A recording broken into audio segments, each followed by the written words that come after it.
I support the motion of Senator Mig Zubiri to strike sa record yung video presentation ni Senator Amy Marcos. I've been in public service broadcasting sa media for almost 30 years now.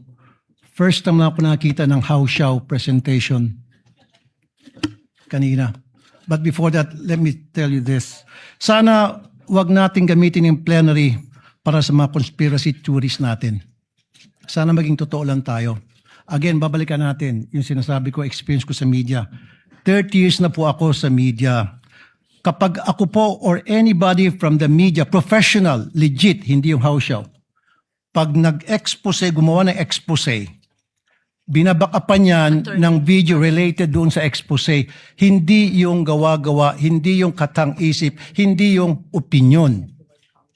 Pag naglabas ng expose ang isang tao, especially dito sa bulwagang ito, dapat related doon sa sinasabi noong senador.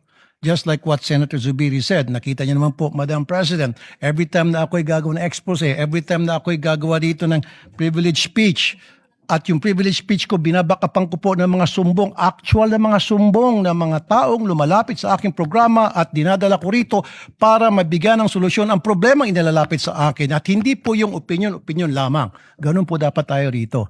Now, ilang beses na po tayo nagpalit ng liderato dito sa Senado.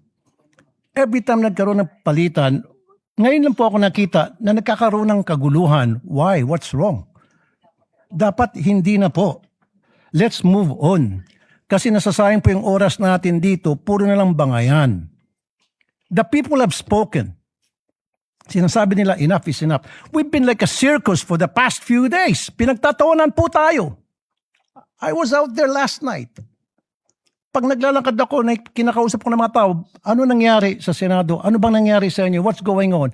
Nakakaya na po. Ang panawagan ko, magtrabaho na lang po tayo. Itigil na po natin to mga kung ano ng mga nasa katang-isip natin.